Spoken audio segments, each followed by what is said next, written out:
Hello ಗೆಳೆಯರೆ, ತಮ್ಮೆಲ್ಲರಿಗೂ ಲಾ excellence IAS ಪ್ರಸ್ತುತಪಡಿಸುವ ದ ಹಿಂದೂ ಸುದ್ದಿ ವಿಶ್ಲೇಷಣೆಗೆ ಸ್ವಾಗತ.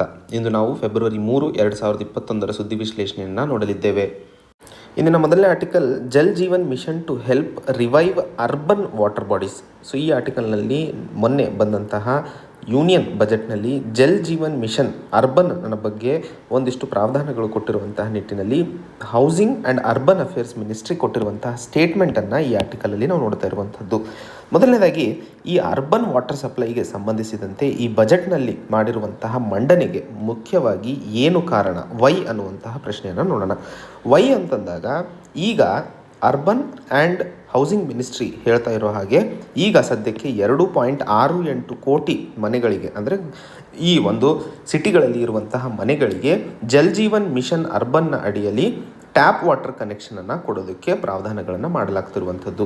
ಈ 2.68 ಕೋಟಿ ಮನೆಗಳಲ್ಲಿ ಏನು ಟ್ಯಾಪ್ ವಾಟರ್ ಇಲ್ವೋ ಇವು 4378 ಟೌನ್ಸ್ಗಳಲ್ಲಿ ನಾವು ನೋಡ್ತಾ ಇರುವಂಥದ್ದು. ಹಾಗೆ ಈ ಜಲ್ ಜೀವನ್ ಮಿಷನ್ನಿನ ಮುಖ್ಯವಾದ ಉದ್ದೇಶ ಏನಪ್ಪ ಅನ್ನುವಂಥದ್ದನ್ನು ನೋಡಿದರೆ 2.64 ಕೋಟಿ ಸೀವೇಜ್ ಕನೆಕ್ಷನ್ಸ್ಗಳನ್ನು 500 ಡಿಸ್ಟ್ರಿಕ್ಸ್ಗಳಲ್ಲಿ, ಸಿಟೀಸ್ಗಳಲ್ಲಿ ಮಾಡುವಂತಹ ಪ್ರಾವಧಾನವನ್ನು ಇದರ ಅಡಿಯಲ್ಲಿ ಅಮೃತ್ ಮಿಷನ್ ಕೆಳಗಡೆ ಮಾಡಲಾಗಿರುವಂಥದ್ದು. ಏನಿದು ಅಮೃತ್?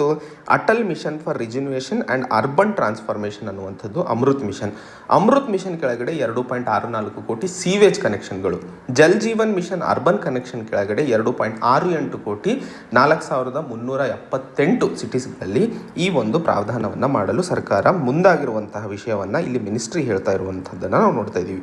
ಹಾಗೆ ಈ ಒಂದು ಜಲ್ ಜೀವನ್ ಮಿಷನ್ ಅರ್ಬನ್ನ ಅಡಿಯಲ್ಲಿ ಇರುವಂತಹ ಏನೆಲ್ಲ ಪ್ರಾವಧಾನಗಳು ಇದಾವಪ್ಪ ಅಂತಂದ ನೋಡಿದಾಗ, ಮೊದಲನೇದಾಗಿ ಇರುವಂತಹ ನೀರಿನ ಬಾಡೀಸ್ ಏನಿದಾವೆ, ವಾಟರ್ ಬಾಡೀಸ್ ಏನಿದಾವೆ ಅವುಗಳ ರೆಜ್ಯುನೇಷನ್ ಮಾಡುವಂಥದ್ದು, ಹಾಗೆ ಫ್ರೆಶ್ ವಾಟರ್ ಸಪ್ಲೈಯನ್ನು ಸಸ್ಟೈನಬಲಿ ಎಲ್ಲ ಮನೆಗಳಿಗೆ ಸೇರಿಸುವಂಥದ್ದು, ಮತ್ತು ಗ್ರೀನ್ ಸ್ಪೇಸಸ್, ಹಸಿರು ಜಾಗಗಳನ್ನು ಇನ್ನೂ ಹೆಚ್ಚಿಗೆ ಕ್ರಿಯೇಟ್ ಮಾಡುವಂಥದ್ದು ಈ ಒಂದು ಸ್ಕೀಮ್ನ ಅಡಿಯಲ್ಲಿ ಇರುವಂಥದ್ದು. ಸೊ ಒಟ್ಟಾರೆ ಈ ಸ್ಕೀಮ್ ಮುಖ್ಯವಾಗಿ ಪ್ರಯತ್ನಿಸ್ತಾ ಇರುವಂಥದ್ದು ವಾಟರ್ ಸೈಕಲನ್ನು, ಆರ್ಥಿಕ ವ್ಯವಸ್ಥೆ ಏನಿದೆಯೋ ವಾಟರ್ ಸೈಕಲಿಗೆ ಸಂಬಂಧಿಸಿದ, ಅಂದರೆ ಉಪಯೋಗಿಸ್ತೀವಿ, ಕೊಳೆ ಆಗುತ್ತೆ, ಮತ್ತೆ ಅದನ್ನು ರೀಸೈಕಲ್ ಮಾಡ್ತೀವಿ, ಮತ್ತೆ ರೀಯೂಸ್ ಮಾಡೋ ಹಾಗೆ ಮಾಡುವಂತಹ ಸೈಕಲನ್ನು ವಾಟರ್ ಸೈಕಲ್, ಆ ಎಕಾನಮಿಯನ್ನು ಸರಿಪಡಿಸುವಂಥದ್ದು ಇಲ್ಲಿ ಮುಖ್ಯವಾದ ಉದ್ದೇಶವಾಗಿರುತ್ತದೆ ಅನ್ನುವಂಥದ್ದು. ಹಾಗೆ ಮಿನಿಸ್ಟ್ರಿ ಹೇಳ್ತಾ ಇರೋ ಹಾಗೆ 20% ವಾಟರ್ ಡಿಮಾಂಡ್ ಏನಿದೆ ನಮ್ಮ ದೇಶದಲ್ಲಿ ಅದನ್ನು ರೀಯೂಸ್ ಮಾಡೋದ್ರಿಂದ ನಾವು ಪೂರಕವಾಗಿ, ಸಮರ್ಪಕವಾಗಿ ಪೂರೈಸಲು ಸಾಧ್ಯವಾಗಲಿದೆ ಅನ್ನುವಂತಹ ಮಾತನ್ನು ಇಲ್ಲಿ ಹೇಳ್ತಾ ಇರುವಂಥದ್ದು. ಹಾಗೆ ಇದೇ ಸಂದರ್ಭದಲ್ಲಿ ಮೆಟ್ರೋ ನಿಯೋ ಮತ್ತು ಮೆಟ್ರೋ ಲೈಟ್ ಅನ್ನುವಂತಹ 2 ಚೀಪರ್ ಟೆಕ್ನಾಲಜೀಸ್ಗಳನ್ನು ಉಪಯೋಗಿಸಲಾಗುತ್ತದೆ ಅನ್ನುವಂತಹ ಮಾತನ್ನು ಸಹ ಇಲ್ಲಿ ಹೇಳಿರುವಂಥದ್ದು. ಇದೇ ಸಂದರ್ಭದಲ್ಲಿ ಅರ್ಬನ್ ಲೋಕಲ್ ಬಾಡೀಸಿಗೆ ಏನು ಆರ್ಥಿಕ ಸಹಾಯವನ್ನು ಕೊಡಲಾಗ್ತಾ ಇದೆಯೋ ಅದರಲ್ಲಿ 78% ಹೆಚ್ಚಳವನ್ನು ಮಾಡಿರುವಂಥದ್ದು.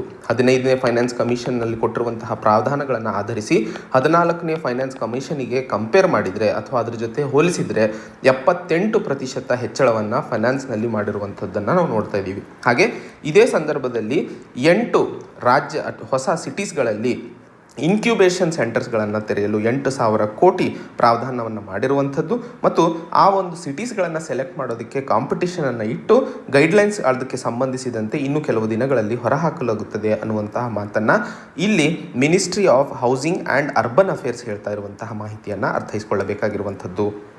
ಮುಂದಿನ article, it's goodbye to fiscal ಆರ್ಥೋಡಕ್ಸಿ.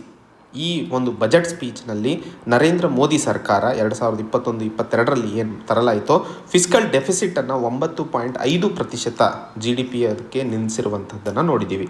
ಹಾಗೆ 2022ಕ್ಕೆ ಅದು 6.8% ಹೋಗಲಿದೆ ಅನ್ನುವಂಥದ್ದನ್ನು ನಾವು ನೋಡಿದ್ವಿ. ಸೊ ಈ ವರ್ಷದ ಬಜೆಟ್ ನೋಡಿದಾಗ ಫಿಸ್ಕಲ್ ಏನು ಆರ್ಥೋಡಕ್ಸಿ, ಮಾರ್ಕೆಟ್ ಆರ್ಥೋಡಕ್ಸಿಯನ್ನು ಏನು ಫಾಲೋ ಮಾಡ್ತಾ ಇತ್ತು, ಆರ್ಥೋಡಕ್ಸಿ ಅಂತಂದರೆ ಒಂದು ಸಿಸ್ಟಮ್ ಇರುತ್ತದೆ, ಅದನ್ನ ಎಲ್ಲರೂ ಫಾಲೋ ಮಾಡ್ಕೋತ ಹೋಗ್ತಾ ಇರ್ತಾರೆ. ಆ ಸಂದರ್ಭದಲ್ಲಿ ಪ್ರಪಂಚದಾದ್ಯಂತ ಇವತ್ತು ವಾಷಿಂಗ್ಟನ್ ಕನ್ಸೆನ್ಸಸ್ಸನ್ನು ಆಧರಿಸಿ ಎಲ್ಲರೂ ತಮ್ಮ ಆರ್ಥಿಕ ನೀತಿಯನ್ನು ಡಿಸೈಡ್ ಮಾಡ್ತಾ ಇರೋದನ್ನು ನಾವು ನೋಡ್ತಾನೆ ಇದ್ವಿ. ಈ ಒಂದು ಬಜೆಟ್ನಲ್ಲಿ ಈಗ ಸರ್ಕಾರ ಒಂದಿಷ್ಟು ಇಂಪೋರ್ಟ್ ಮತ್ತು ಎಕ್ಸ್ಪೋರ್ಟ್ ಡ್ಯೂಟೀಸ್ಗಳಲ್ಲಿ ವೇರಿಯೇಷನ್ ಮಾಡಿರೋದ್ರಿಂದ ಡೊಮೆಸ್ಟಿಕ್ ಇಂಡಸ್ಟ್ರೀಸ್ಗಳನ್ನು ಹೆಚ್ಚಿಸುವ ಪ್ರಯತ್ನವನ್ನು ಮಾಡಿದೆ. ಅದೇ ಸಂದರ್ಭದಲ್ಲಿ ಒಂದಿಷ್ಟು ಪರ್ಫಾರ್ಮೆನ್ಸ್ ಲಿಂಕ್ಡ್ ಇನ್ಸೆಂಟಿವ್ಸನ್ನು ಒಂದಿಷ್ಟು ಸೆಕ್ಟರ್ಸ್ಗಳಿಗೆ ಕೊಡ್ತಾ ಇರೋದ್ರಿಂದ ಅದು ಸಹ ನಾರ್ಮಲಿ ಮಾರ್ಕೆಟ್ ಎಕಾನಮಿಗೆ ವಿರುದ್ಧವಾಗಿರುವಂಥದ್ದು ಅನ್ನುವಂಥದ್ದನ್ನು ನಾನು ಹೇಳ್ತಾ ಇರುವಂಥದ್ದು. ಹಾಗೆ ಮಾರ್ಕೆಟ್ ಎಕಾನಮಿಯಲ್ಲಿ ಯೂಶಲಿ ಪ್ರೈವೇಟೈಸೇಷನ್ ಮತ್ತು FDIಗೆ ಒಂದಿಷ್ಟು ಪ್ರಾವಧಾನವನ್ನು ಮಾಡಲಾಗುತ್ತದೆ. ಅದರಲ್ಲೂ ಸಹ ಸರ್ಕಾರ ಮುಂದೆ ಮಾಡಿದೆ, ಇಲ್ಲ ಅಂತ ಹೇಳ್ತಿಲ್ಲ. ಆದರೆ medium term fiscal policy come fiscal strategy ಅನ್ನುವಂತಹ ಒಂದು ಸ್ಟೇಟ್ಮೆಂಟ್ ಡಾಕ್ಯುಮೆಂಟನ್ನು ನೋಡಿದಾಗ ಆ ಒಂದು ಡಾಕ್ಯುಮೆಂಟ್ನಲ್ಲಿ ಹಿಂದಿನ 2 ವರ್ಷಗಳ ಆರ್ಥಿಕ ಪ್ರೊಜೆಕ್ಷನ್ ಏನಿದ್ದಾವೆ ಮತ್ತು ಮುಂದಿನ 2 ವರ್ಷಗಳ ಪ್ರೊಜೆಕ್ಷನ್ಸ್ ಏನಿದೆ ಅನ್ನುವಂತಹ ಡಾಕ್ಯುಮೆಂಟನ್ನು ಅದು ಹೇಳ್ತಾ ಇತ್ತು. ಹಿಂದಿನ ವರ್ಷ ಆ ಒಂದು ಟೇಬಲನ್ನು ಕೊಡಲಾಗಿತ್ತು. ಆದರೆ ಈ ವರ್ಷ ಆ ಒಂದು ಟೇಬಲ್ ಇಲ್ಲದೇ ಇರುವುದರಿಂದ ಫೈನಾನ್ಸ್ ಮಿನಿಸ್ಟರ್ ಅವರ ಸ್ಪೀಚಲ್ಲಿ ಹೇಳ್ತಾ ಇರುವಂಥದ್ದು ಫಿಸ್ಕಲ್ ಡೆಫಿಸಿಟನ್ನು 4.5% ನಿಲ್ಲಿಸಲಾಗುವುದು GDPಗೆ ಸಂಬಂಧಿಸಿ 2025-2026 ಅನ್ನುವಂತಹ ಮಾತನ್ನು ಹೇಳ್ತಾ ಇರುವಂಥದ್ದು. ನಮಗೆಲ್ಲ ಗೊತ್ತಿರೋ ಹಾಗೆ ಫಿಸ್ಕಲ್ ಕನ್ಸಾಲಿಡೇಷನನ್ನು ಭಾರತ ಫಿಸ್ಕಲ್ ಡೆಫಿಸಿಟ್ ಏನಿದೆ ಅದನ್ನು 3% ನಿಲ್ಲಿಸುವಂತಹ ಈವೆಂಚುವಲ್ ಟಾರ್ಗೆಟನ್ನು ಇಟ್ಕೊಂಡಿತ್ತು. Fiscal responsibility and budget management act 2003ರಲ್ಲಿ ಈ ಒಂದು ಪ್ರಾವಧಾನವನ್ನು ಖಡಾಖಂಡಿತವಾಗಿ ಪಾಲಿಸಬೇಕು ಅನ್ನುವಂತಹ ಒಂದು ಮಸೂದೆಯನ್ನು ತರಲಾಗಿತ್ತು. ಈಗ ಸರ್ಕಾರ ಅದನ್ನು ಬದಲಾಯಿಸುವ ಭರವಸೆಯನ್ನು ಕೊಟ್ಟಿದ್ದು ಅದರಿಂದ ಬದಲಾಗಲಿದೆ ಅನ್ನುವಂಥದ್ದನ್ನು ಹೇಳ್ತಾ ಇರುವಂಥದ್ದು. ಈ ಸಂದರ್ಭದಲ್ಲಿ 2 ಅತಿ ಮುಖ್ಯವಾದ ಪದಗಳನ್ನು ಅರ್ಥೈಸ್ಕೊಳ್ಳಬೇಕಾಗಿರುವಂಥದ್ದು. ಮೊದಲನೇದು ಇಂಟರ್ ಟೆಂಪೊರಲ್ ಬಜೆಟ್ ಕನ್ಸ್ಟ್ರೈನ್ಸ್ ಅಂತ ಹೇಳಿ. ಏನಿದು ಇಂಟರ್ ಟೆಂಪೊರಲ್ ಬಜೆಟ್ ಕನ್ಸ್ಟ್ರೈನ್ಸ್ ಅಂತಂದರೆ ಇದರ ಜೊತೆಯಲ್ಲಿ ಮುಖ್ಯವಾಗಿ ಇನ್ನೊಂದು ಕೋಟನ್ನು ನಾವು ನೋಡೋಣ. ಇಂಟರ್ ಟೆಂಪೊರಲ್ ಬಜೆಟ್ ಕನ್ಸ್ಟ್ರೈನ್ಸ್ ಅಂತಂದರೆ ಯಾವುದೇ ಒಂದು ಸಾಲ ಔಟ್ಸ್ಟ್ಯಾಂಡಿಂಗ್ ಇದೆಯೋ ಇವತ್ತಿಗೆ ಅದನ್ನು ಮುಂಬರುವ ದಿನಗಳಲ್ಲಿ ಆಗುವಂತಹ ಲಾಭದಿಂದ ಕಟ್ಟಬೇಕಾಗುತ್ತದೆ ಅಥವಾ ಕಟ್ತೀವಿ ಅನ್ನುವಂತಹದ್ದನ್ನು ಇಂಟರ್ ಟೆಂಪೊರಲ್ ಬಜೆಟ್ ಕನ್ಸ್ಟ್ರೈನ್ಸ್ ಅಂತ ಕರಿತೀವಿ. ಏನಾದರೂ ಇಂಟ್ರೆಸ್ಟ್ ರೇಟ್ ಮತ್ತು ಗ್ರೋತ್ ರೇಟ್ ಎರಡಕ್ಕೂ ಡಿಫ್ರೆನ್ಸನ್ನು ತಗೊಂಡಾಗ ಅದು ಏನಾದರೂ ನೆಗೆಟಿವ್ ಇದ್ದಾಗ, ಅದು ಏನಾದರೂ ಸಪೋಸ್ ಇಂಟ್ರೆಸ್ಟ್ ರೇಟ್ ಏನಾದರೂ ಗ್ರೋತ್ ರೇಟ್ಕಿನ ಜಾಸ್ತಿ ಇತ್ತು ಅಂದರೆ ಪಾಸಿಟಿವ್ ಇರ್ತದೆ ರಿಸಲ್ಟು. ಅದೇ ಇಂಟ್ರೆಸ್ಟ್ ರೇಟ್ ಗ್ರೋತ್ ರೇಟ್ಕಿನ ಕಮ್ಮಿ ಇತ್ತು ಅಂತಂದರೆ ನೆಗೆಟಿವ್ ಇರ್ತದೆ. ಇವತ್ತು ಕೋವಿಡ್-19 ಭಾರತ ಸರ್ಕಾರ ಅಥವಾ ಯಾವುದೇ ಪ್ರಪಂಚದಲ್ಲಿರುವಂಥ ಸರ್ಕಾರ ಗ್ರೋತ್ ರೇಟ್ಕಿನ ಇಂಟ್ರೆಸ್ಟ್ ರೇಟ್ ಕಡಿಮೆ ಆಗಿರೋದ್ರಿಂದ ನೆಗೆಟಿವ್ ಇದೆ. ನೆಗೆಟಿವ್ ಇರೋದ್ರಿಂದ ಎಲ್ಲರೂ ಖರ್ಚು ಮಾಡಬಹುದು ಅಥವಾ ಸರ್ಕಾರ ಇನ್ನೂ ಹೆಚ್ಚು ಹೂಡಿಕೆ ಮಾಡಬಹುದು. ಫಿಸ್ಕಲ್ ಡೆಫಿಸಿಟ್ ಬಗ್ಗೆ ತಲೆ ಕೆಡಿಸ್ಕೊಳ್ಳೋ ಅವಶ್ಯಕತೆ ಇಲ್ಲ ಅನ್ನುವಂಥದ್ದನ್ನು ಹೇಳ್ತಾ ಇರುವಂಥದ್ದು. ಇದೇ ಸಂದರ್ಭದಲ್ಲಿ ಇಂಟರ್ನ್ಯಾಷನಲ್ ಮಾನಿಟರಿ ಫಂಡ್ ಮತ್ತು ವರ್ಲ್ಡ್ ಬ್ಯಾಂಕು ಸಹ ಯಾವ ವಾಷಿಂಗ್ಟನ್ ಕನ್ಸೆನ್ಸಸ್ಸನ್ನು ಮಾರ್ಕೆಟ್ ಆರ್ಥೋಡಕ್ಸಿಯನ್ನು ಕಾಪಾಡೋದಕ್ಕೋಸ್ಕರ ಕೆಲಸ ಮಾಡ್ತಿದ್ವೋ ಅವು ಸಹ GDP ರೇಷಿಯೋ ಏನಿದೆ 100%ಕ್ಕೆ ನಾವು ಜಾಸ್ತಿ ಹೋಗಬಾರ್ದು ಸಾಲ ಅಂತ ಹೇಳ್ತಿದ್ರು. ಆದರೆ ಇವತ್ತು 125%ಕ್ಕೆ ಹೋದರೂ ಸಹ ಇನ್ನೂ ಮಾಡಿ ಖರ್ಚನ್ನು ಅಂತ ಹೇಳಿ ಎಲ್ಲ ರಾಷ್ಟ್ರದ ಸರ್ಕಾರಗಳಿಗೆ ಹೇಳ್ತಾ ಇರುವಂಥದ್ದು. ಇವತ್ತು ಭಾರತದಲ್ಲಿ ಗ್ರೋತ್ ರೇಟ್ ಏನಿದೆ ಇಂಟ್ರೆಸ್ಟ್ ರೇಟ್ಗಿನ ಜಾಸ್ತಿ ಇರೋದ್ರಿಂದ ಸರ್ಕಾರ ಇಲ್ಲಿ ಒಂದಿಷ್ಟು ಪ್ರಾವಧಾನಗಳನ್ನು ತಗೊಳ್ಳುವ ಅವಶ್ಯಕತೆ ಇದೆ ಅನ್ನುವಂಥದ್ದನ್ನು ಇಲ್ಲಿ ಹೇಳ್ತಾ ಇರುವಂಥದ್ದು. ಇದೇ ಸಂದರ್ಭದಲ್ಲಿ ಒಂದಿಷ್ಟು ಕನ್ಸರ್ನ್ಸ್ಗಳಿದ್ದಾವೆ. ಯಾಕಂದರೆ ಯಾವಾಗಲೇ ಸರ್ಕಾರ ಏನಾದರೂ ಎಕ್ಸ್ಪ್ಯಾನ್ಷನರಿ ಪಾಲಿಸಿ, ಎಕ್ಸ್ಪ್ಯಾನ್ಷನರಿ ಅಂದರೆ ಸರ್ಕಾರ ಬಹಳ ಹಣವನ್ನು ಸಾಮಾಜಿಕ ಬೆಳವಣಿಗೆಗೋಸ್ಕರ ಖರ್ಚು ಮಾಡುತ್ತದೆ. ಸೋಷಲ್ ಸೆಕ್ಟರ್ನಲ್ಲಿ ಅದು ಪೆನ್ಷನ್ಸ್ ಆಗಿರ್ಬೋದು, ಫುಡ್ ಆಗಿರಬಹುದು, ನ್ಯೂಟ್ರಿಷನ್ ಆಗಿರ್ಬೋದು, ಇದಕ್ಕೆ ಎಲ್ಲ ಎಕ್ಸ್ಪ್ಯಾನ್ಷನರಿ ಪಾಲಿಸಿ ಅಂತ ಕರಿತೀವಿ. ಕಂಟ್ರಾಕ್ಷನರಿ ಅಂದರೆ ಸರ್ಕಾರದ ಖರ್ಚಿನಲ್ಲಿ ಮಾಡುವಂತಹ ಮಿತವನ್ನು ಕಂಟ್ರಾಕ್ಷನರಿ ಪಾಲಿಸಿ ಅಂತ ಕರಿತೀವಿ. ಸೊ ಯಾವಾಗಲೂ ಎಕ್ಸ್ಪ್ಯಾನ್ಷನರಿ ಪಾಲಿಸಿ ಇದ್ದಾಗ ಎಕಾನಮಿಯಲ್ಲಿ ನಾವು ತಿಳ್ಕೊಬೇಕಾಗಿರುವಂಥದ್ದು ಅದು ಇನ್ಫ್ಲೇಷನ್ಗೆ ಕಾರಣವಾಗುತ್ತದೆ. ಹಾಗೆ ಇನ್ಫ್ಲೇಷನ್ ಟಾರ್ಗೆಟ್ ಇವತ್ತೇನು ರಿಸರ್ವ್ ಬ್ಯಾಂಕ್ ಆಫ್ ಇಂಡಿಯಾ 4% ನಿಲ್ಲಿಸಬೇಕು ಅನ್ನುವಂತಹ ಮಾಹಿತಿಯನ್ನು ಕೊಟ್ಟಿತ್ತು, ಅದನ್ನು ಸರ್ಕಾರ ಇನ್ನೂ ಅಂಗೀಕರಿಸಿಲ್ಲ. ಅದು ಎಷ್ಟರ ಮಟ್ಟಿಗೆ ಆಗಲಿದೆ ಅನ್ನುವಂಥದ್ದನ್ನು ಮುಂದಿನ ದಿನಗಳಲ್ಲಿ ನೋಡಬೇಕಾಗಿದೆ. ಮಾರ್ಕೆಟ್ ಆರ್ಥೋಡಕ್ಸಿಯಲ್ಲಿ ಇನ್ನೂ ಅತಿ ಮುಖ್ಯವಾದ ಪಾಯಿಂಟ್ ನಾವು ನೋಡಬೇಕಾಗಿರುವಂಥದ್ದು, ಇವತ್ತು ಸರ್ಕಾರಕ್ಕೆ ದುಡ್ಡು ಹುಟ್ಟಬೇಕು ಅಂತಂದರೆ ಇರುವಂತಹ ಪಬ್ಲಿಕ್ ಅಸೆಟ್ಸ್ಗಳನ್ನು ಮಾರುವ ಅವಶ್ಯಕತೆ ಇದೆ. 2018ರಲ್ಲಿ ಏರ್ ಇಂಡಿಯಾನ ಮಾರ್ತೀವಿ ಅಂತ ಹೇಳಿ ಸರ್ಕಾರ ಮುಂದಾಗಿತ್ತು, ಆದರೆ ಇವತ್ತಿಗೂ ಅದು ಕ್ಲಿಯರ್ ಆಗಲು ಸಾಧ್ಯವಾಗಿಲ್ಲ. ಇವೆಲ್ಲಗಳನ್ನು ನೋಡಿದಾಗ ಸರ್ಕಾರ ಮಾಡ್ತಾ ಇರುವಂತಹ ಪಬ್ಲಿಕ್ ಅಸೆಟ್ಸ್ಗಳನ್ನು ಏನು ಮಾರೋದಕ್ಕೆ ಮುಂದಾಗಿದೆಯೋ ಅದು ಎಷ್ಟರ ಮಟ್ಟಿಗೆ ಸಕ್ಸಸ್ಫುಲ್ ಆಗಲಿದೆ ಅನ್ನುವಂಥದ್ದು ತುಂಬ ದೊಡ್ಡ ಪ್ರಶ್ನೆಯಾಗಿ ಉಳ್ಕೊಳ್ಳಲಿದೆ. ಹಾಗೆ ಈ ಲಾರ್ಜ್ ಸ್ಕೇಲ್ ಪ್ರೈವೇಟೈಸೇಷನ್ನಿಂದ ಯೂಶಲಿ ಸಮಾಜದಲ್ಲಿ ಅಥವಾ ಆರ್ಥಿಕ ನೀತಿಯಲ್ಲಿ, ಆರ್ಥಿಕ ವ್ಯವಸ್ಥೆಯಲ್ಲಿ ಜನ ಅಂದ್ಕೊಳ್ಳೋದು ಒಂದಿಷ್ಟು ರಿಚ್ ಮನೆಗಳಿಗೆ ಅಥವಾ ಅಂಬಾನಿ ಕುಲ ಸಂಬಂಧರಿಗೆ ಅಥವಾ ಟಾಟಾದವರಿಗೆ ಲಾಭವನ್ನು ಮಾಡಲು ಸರ್ಕಾರ ಮುಂದಾಗ್ತಾ ಇದೆ ಅಂತ. ಸೊ ಪ್ರೈವೇಟೈಸೇಷನ್ ಆಫ್ ಬ್ಯಾಂಕ್ಸು ಸಹ ಇದೇ ಒಂದು ಕಾರಣವಾಯಿತು. ಬ್ಯಾಂಕ್ಗಳನ್ನು ಪ್ರೈವೇಟೈಸ್ ಮಾಡೋದ್ರಿಂದ ಕೆಲಸಗಳು ಹೋಗ್ಬಿಡ್ತವೆ, ಜನರಲ್ಲಿ ಒಂದಿಷ್ಟು ಭಯ ನೀತಿ ಇದಾಗುತ್ತದೆ ಅಂತ ಹೇಳಿ. ಬಟ್ ಬಹಳಷ್ಟು south Asian countries, south East Asia ಮತ್ತು ಈಸ್ಟರ್ನ್ ಯುರೋಪ್ ನೋಡಿದಾಗ ಪ್ರೈವೇಟೈಸೇಷನ್ ಆಫ್ ಬ್ಯಾಂಕ್ ಅಂತಂದರೆ FDI ಅಲ್ಲಿ ತುಂಬಿ ತುಳುಕ್ತಾ ಇರುತ್ತದೆ.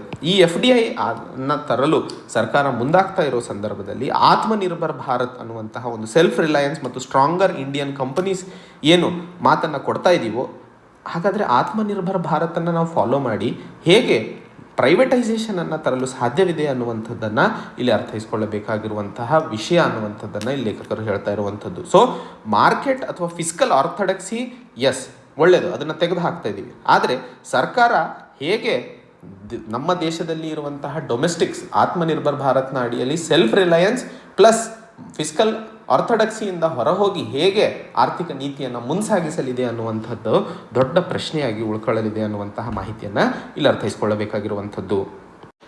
ಮುಂದಿನ article, the US and India a tale of two seizes. ಈ ಆರ್ಟಿಕಲ್ನಲ್ಲಿ ಭಾರತ ಮತ್ತು US ಆದಂತಹ ಎರಡು ಸನ್ನಿವೇಶಗಳ ಬಗ್ಗೆ ಮಾತಾಡ್ತಾ ಇದ್ದೀವಿ. ಆ್ಯಂಡ್ ಆ ಸನ್ನಿವೇಶಗಳಲ್ಲಿ ಹೇಗೆ ಭಾರತ ಮತ್ತು US ಎರಡರಲ್ಲೂ ಸಿಮಿಲಾರಿಟೀಸ್ ಮತ್ತು ಡಿಫರೆನ್ಸಸನ್ನು ಕಾಣ್ತಾ ಇದ್ದೀವಿ ಅನ್ನುವಂತಹ ಮಾತನ್ನು ಇಲ್ಲಿ ಹೇಳ್ತಾ ಇರುವಂಥದ್ದು.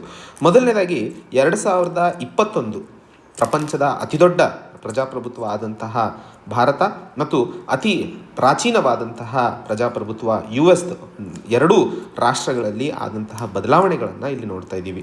ಜನವರಿ 6, 2021 US ಕ್ಯಾಪಿಟಲ್ ಬಿಲ್ಡಿಂಗ್ನ ಮೇಲೆ ಒಂದಿಷ್ಟು violent mob supporters of president Donald Trump supporters ಏನಿದ್ರು ಅವರು ಅಟ್ಯಾಕ್ ಮಾಡಿರ್ತಾರೆ. ಆ ಸಂದರ್ಭದಲ್ಲಿ ಲಾ ಎನ್ಫೋರ್ಸ್ಮೆಂಟ್ ಆಫೀಸರ್ಸ್ಗಳು ಮತ್ತು ಪಬ್ಲಿಕ್ ಪ್ರಾಪರ್ಟಿಯನ್ನು ಡ್ಯಾಮೇಜ್ ಮಾಡಿರೋದನ್ನು ನಾವು ನೋಡ್ತೀವಿ. ಇದೇ ಸಂದರ್ಭದಲ್ಲಿ ಒಬ್ಬ ವ್ಯಕ್ತಿ ಸಾವನ್ನಪ್ಪಿರ್ತಾನೆ ಮತ್ತು ಈ ಸಂದರ್ಭದಲ್ಲಿ ನಡೀತಾ 4 ಜನ ಕೂಡ ಸಾವನ್ನಪ್ಪಿರುತ್ತಾರೆ. ಹಾಗೆ 20 ದಿನಗಳ ನಂತರ ನಮ್ಮ ಭಾರತದಲ್ಲಿ ಆದಂತಹದ್ದು ವಿಷಯ ಇದು.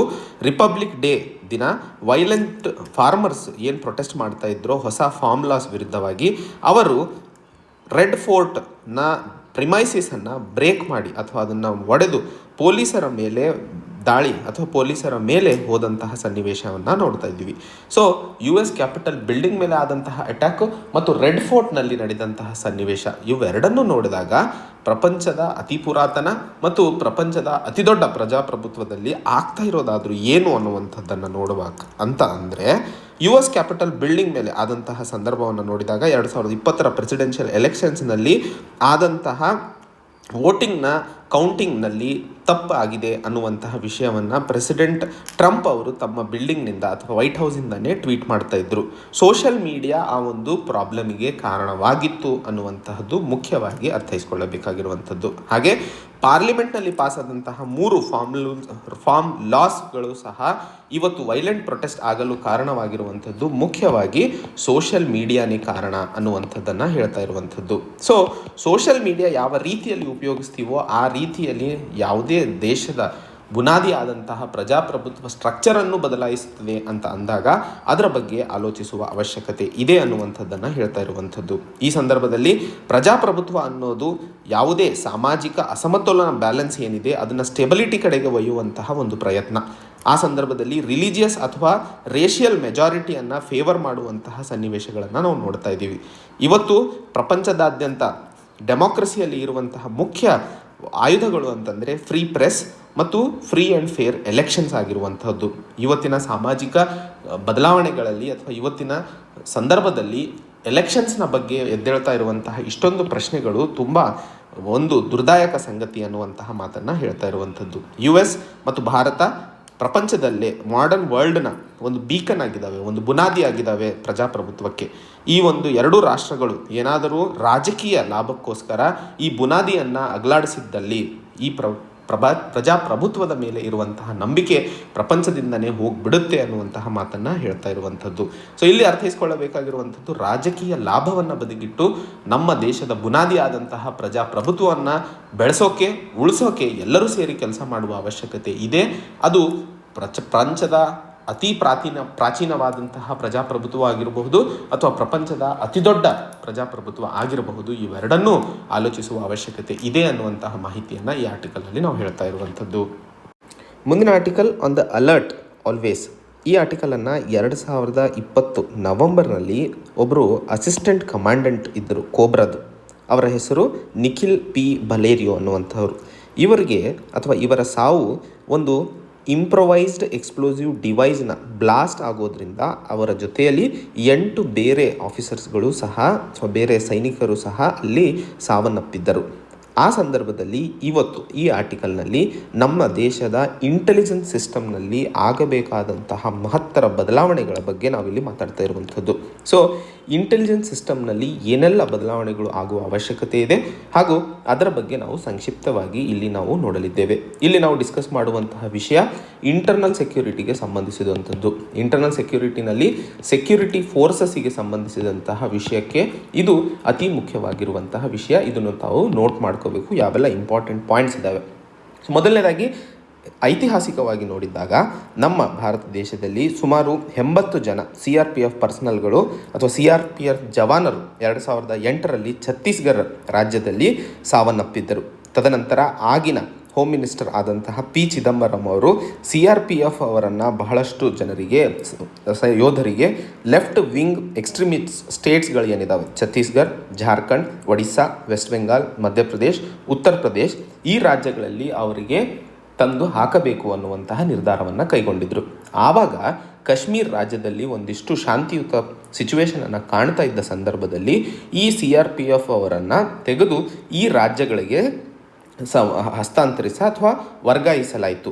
ಆ ಸಂದರ್ಭದಲ್ಲಿ 12 ವಾರಗಳ ಇಂಡಕ್ಷನ್ ಟ್ರೈನಿಂಗನ್ನು ಛತ್ತೀಸ್ಗಢಲ್ಲಿ ಕೊಡಲಾಗಿತ್ತು. ಇದರ ನಡುವೆ ಅಲ್ಲಿ ಇರುವಂತಹ ಹೇಗೆ ಟೆರೇನ್ ಇದೆ, ಯಾಕಂದರೆ ಬಹಳ ಮುಖ್ಯವಾಗಿ ಈ ಜಾಗಗಳಲ್ಲಿ ಇರುವಂತಹ ಹೇಗೆ ಇದೆ ಓಡಾಡುವಂಥದ್ದು ಅನ್ನುವಂಥದ್ದು ಮುಖ್ಯವಾಗಿ ಗೊತ್ತಿರಬೇಕು.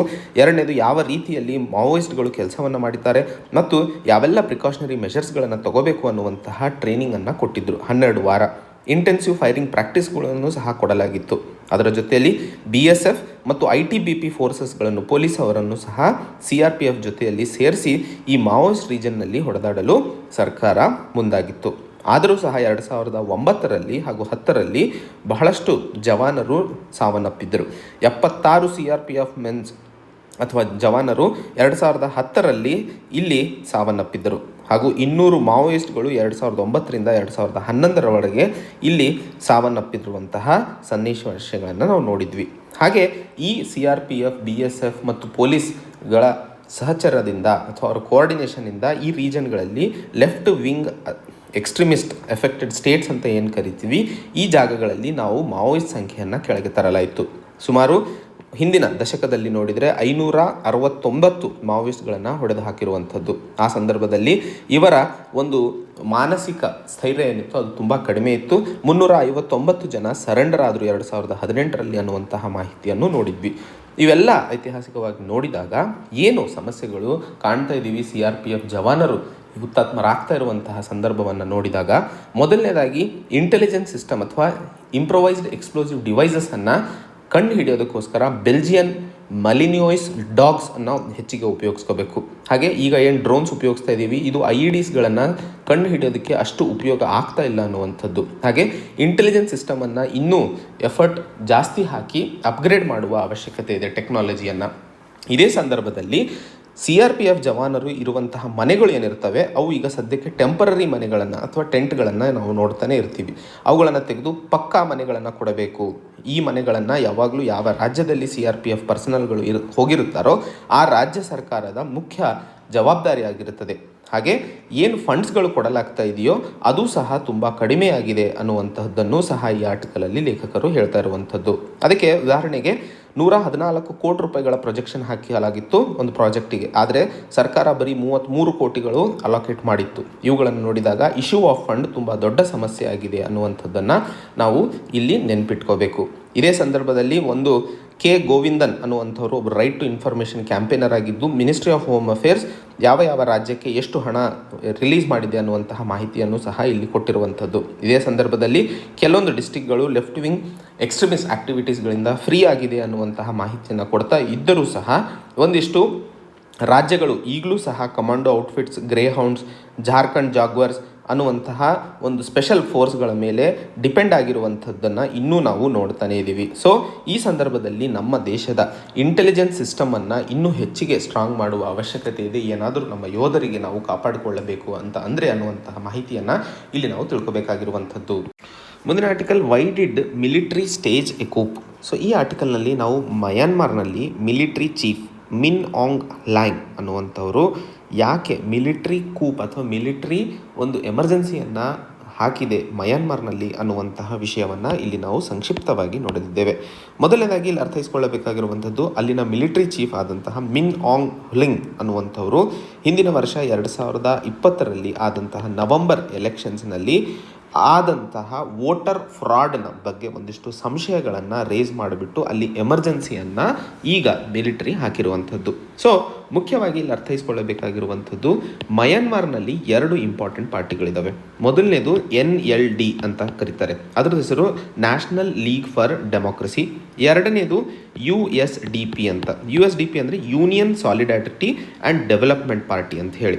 2020 ನವೆಂಬರ್ ಎಲೆಕ್ಷನ್ಸ್ನಲ್ಲಿ ಆದಂತಹ ವೋಟರ್ಸ್ ಫ್ರಾಡ್ ಬಗ್ಗೆ ಏನು ಈಗ ಮಿಲಿಟರಿ ಮಾತಾಡ್ತಿದೆಯೋ ಆ ಎಲೆಕ್ಷನ್ಸ್ನಲ್ಲಿ NLD nationals league for democracy ಏನಿದೆ ಅದು 80% ವೋಟ್ಗಳನ್ನು ಪಡೆದು ಅಲ್ಲಿನ ಆಂಗ್ ಸ್ಯಾನ್ ಸೂ ಕಿ ಅವರು ಈಗ ಮುಂದೆ ಗೆದ್ದಿರುವಂಥದ್ದನ್ನು ನಾವು ನೋಡಿದ್ವಿ.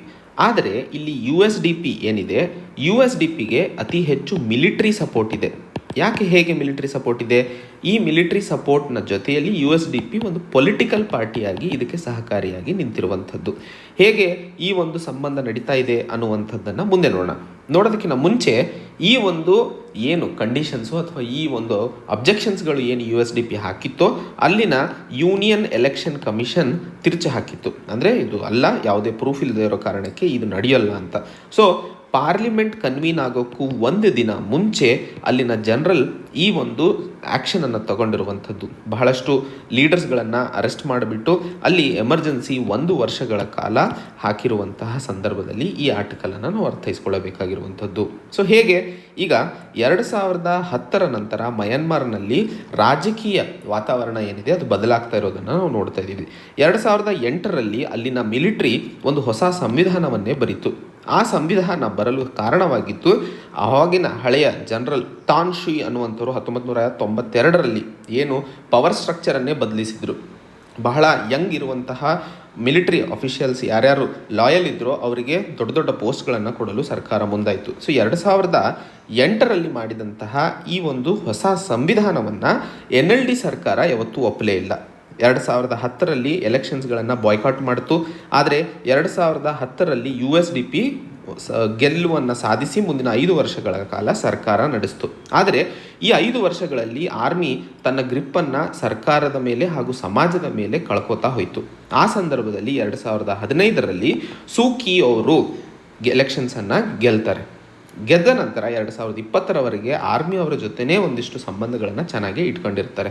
2008ರ ಸಂವಿಧಾನದಲ್ಲಿ 2 ಮುಖ್ಯವಾದ ಪ್ರಾವಧಾನಗಳನ್ನು ಮಾಡಲಾಗಿದೆ. ಮೊದಲನೇದು, ಯಾರೇ ರಾಷ್ಟ್ರಪತಿಗಳಾಗಿರಲಿ ಅವರಿಗೆ ಮಿಲಿಟರಿ ಎಕ್ಸ್ಪೀರಿಯನ್ಸ್ ಇರಬೇಕು ಮತ್ತು ಅವರು ಮಕ್ಕಳು ಸಹ, ಅವ್ರ ಹೆಂಡತಿ ಮಕ್ಕಳು ಇವರೆಲ್ಲರೂ ಈ ಮಿಲಿಟರಿ ಎಕ್ಸ್ಪೀರಿಯನ್ಸನ್ನು ಹೊಂದಿರಬೇಕು.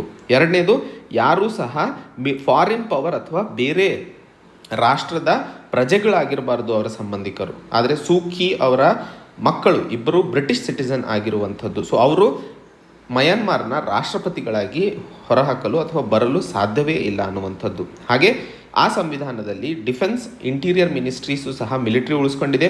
25% ಸೀಟ್ಗಳು, ಅಂದರೆ ಒಟ್ಟು ಮಯನ್ಮಾರ್ನಲ್ಲಿ ಇರುವಂತಹ ಪಾರ್ಲಿಮೆಂಟ್ನಲ್ಲಿ 664 ಮೆಂಬರ್ ಸಿಟಿಸನ್ ಇರುವಂಥದ್ದು. ಅದರಲ್ಲಿ 166 ಮೆಂಬರ್ಸ್ಗಳು ಮಿಲಿಟರಿಗಳನ್ನು ಇಟ್ಕೊಂಡಿದ್ದಾರೆ.